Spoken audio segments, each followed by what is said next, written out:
হরে কৃষ্ণ। প্রিয় ভক্তগণ, পূর্ণ ফলদায়ী মহান কার্তিক মাস শুরু হয়ে গেছে।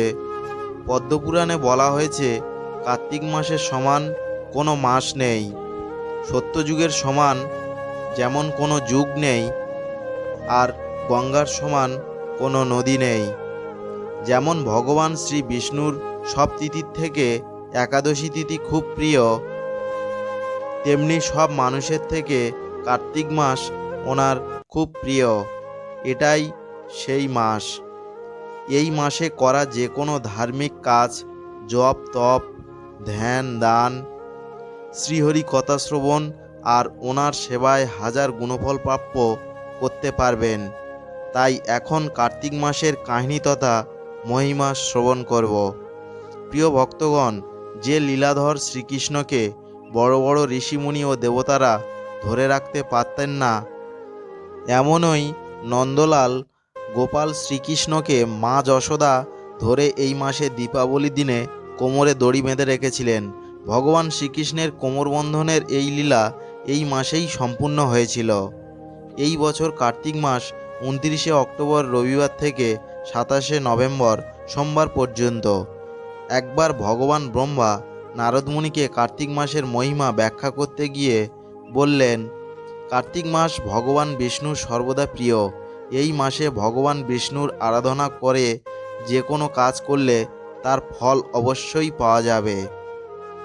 সব জন্মের মধ্যে মানুষ জন্মকে সর্বশ্রেষ্ঠ বলা হয়ে থাকে। অতএব প্রত্যেকটি মানুষকে কার্তিক মাসে পুণ্য কর্ম করা উচিত। কারণ এই মাসে সকল দেবদেবী মানুষের সান্নিধ্যে আসেন এবং এই মাসে মানুষের দ্বারা বস্ত্রভোজন, পোশাক, ভূমি ইত্যাদি দান বিধিপূর্বক গ্রহণ করে থাকেন। এই মাসের মধ্যে অন্নদান সব পাপের বিনাশ করে। এই মাসে দানের অধিক মাহাত্ম্য রয়েছে। এই মাসে মানুষ যে মনোভাব নিয়ে দান করে থাকে, সেই মনোবাঞ্ছনা অবশ্যই পূর্ণ হবে। যদি কোনো দান দেওয়ার অসমর্থক হয়ে থাকে, তাকে প্রতিদিন কার্তিক মাসে ভগবানের নাম স্মরণ করা উচিত। এছাড়াও গঙ্গা নদীতে স্নান করে কার্তিক মাসের মাহাত্ম্য শোনা এবং পড়া উচিত। এই মাসে ভগবানকে প্রসন্ন করার জন্য যে কোনো মন্দিরে গিয়ে নাম ভজন কীর্তন করা উচিত, স্বয়ং দীপদান করা উচিত এবং অন্য কোনো প্রজ্বলিত দীপকে রক্ষা করা উচিত। ভগবানকে পাওয়ার জন্য তুলসী গাছকে শ্রদ্ধা সহকারে পুজো করা উচিত। যে মানুষ কার্তিক মাসে ভূমিতে ঘুমায়, তার সমস্ত পাপ থেকে সে যুগে যুগের জন্য মুক্ত হয়ে যায়। মানুষ ব্রহ্ম মুহূর্তে উঠে গঙ্গা স্নান করার ফলে কোটি কোটি পাপ থেকে মুক্ত হয়ে যেতে পারে। আজ আমি কার্তিক মাসের অত্যন্ত দুর্লভ পৌরাণিক কাহিনী আপনাদের শোনাব। প্রিয় ভক্তবৃন্দ, আপনারা এই কাহিনীটি শ্রদ্ধাযুক্ত চিত্রে এবং মনোযোগ সহকারে সবটাই শুনুন।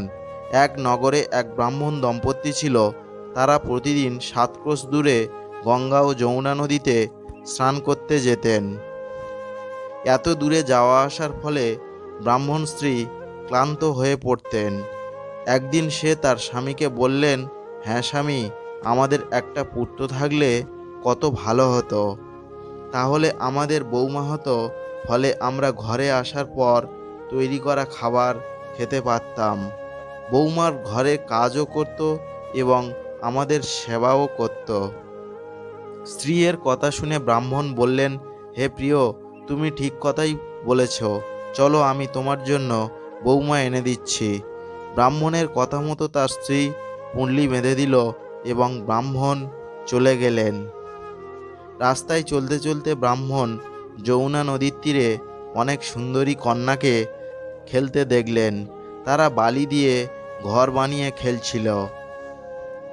তার মধ্যে একটি কন্যা বলল, আমি এই ঘর ভাঙব না, আমি থাকার জন্য এই ঘরটাই চাই। কন্যাটির কথা শুনে ব্রাহ্মণ মনে মনে ভাবলেন, বৌমা করার জন্য এই কন্যাটিই ভালো।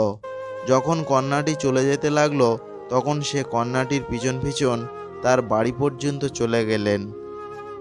ওখানে গিয়ে ব্রাহ্মণ সেই কন্যাটিকে বললেন, হে পুত্রী, কার্তিক মাস চলছে, আমি কারোর বাড়িতে যাই না, আমি নিজের সঙ্গে আটা নিয়ে এসেছি।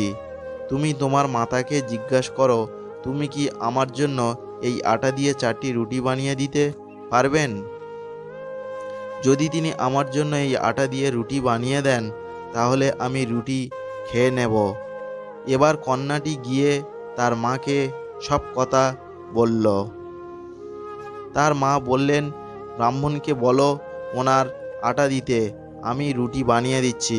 তখন তিনি রুটি বানাতে গেলেন, তখন আটার মধ্যে অনেক মোহর দেখতে পেলেন। তিনি ভাবতে লাগলেন, যার আটার মধ্যে এত মোহর, তার ঘরে কত মোহর ভর্তি আছে। ব্রাহ্মণ খেতে বসলেন, তখন ওই কন্যাটির মা ব্রাহ্মণকে জিজ্ঞাসা করলেন, আপনার কোনো পুত্র আছে? আপনি কি আপনার পুত্রের বিবাহ করাতে চান? এই শুনে ব্রাহ্মণ বললেন, আমার পুত্র কাশীতে পড়াশোনা করতে গিয়েছে। প্রিয় ভক্তগণ, এখানে ব্রাহ্মণ মিথ্যা কথা বললেন।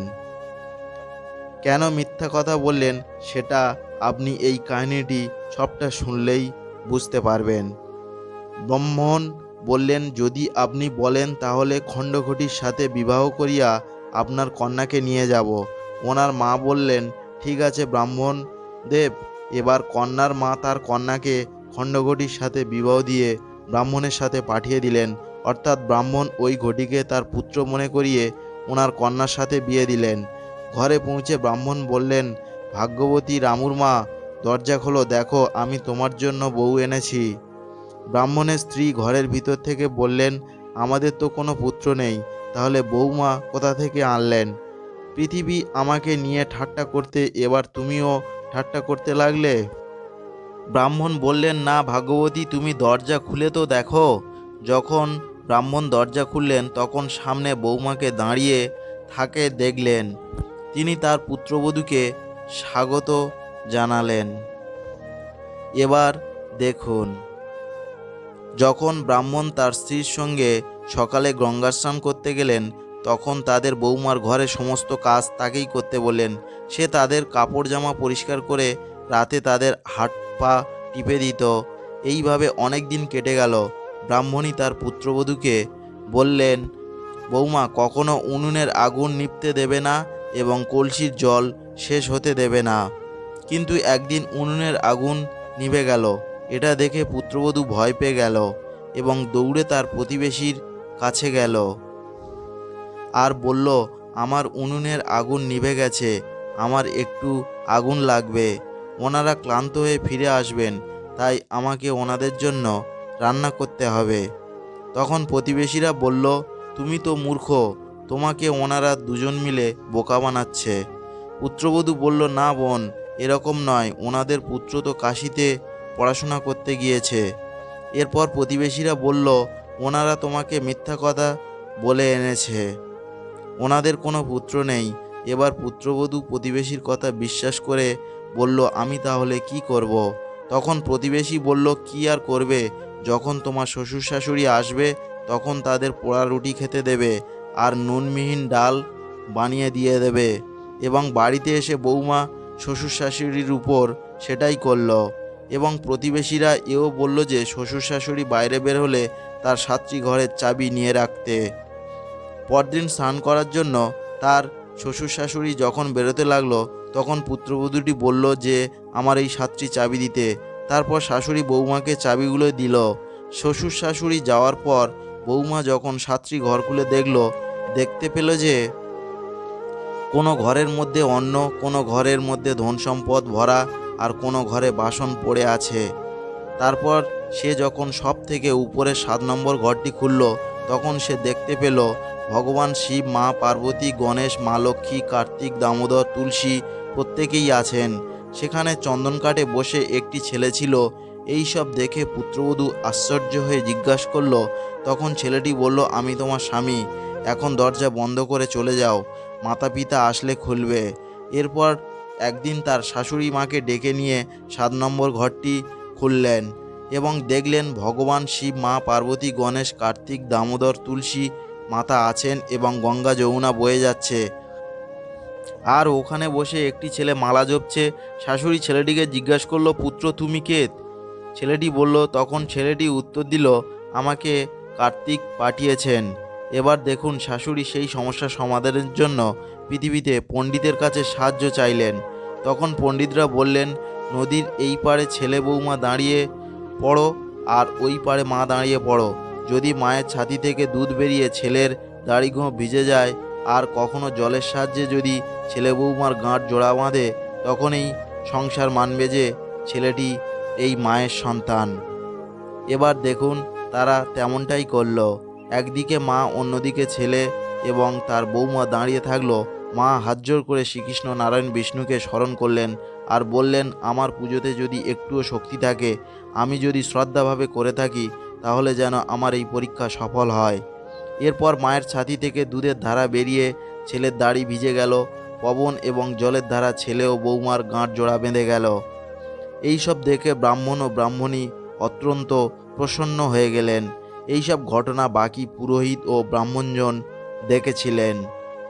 এই প্রকার কার্তিক মাসের মহিমা আর ভগবান বিষ্ণুর কৃপার ফলে এই ব্রাহ্মণ দম্পতি পুত্র ও গৃহবধূ পেলেন আর অপার ধন সম্পদে তাদের ঘর ভরে গেল।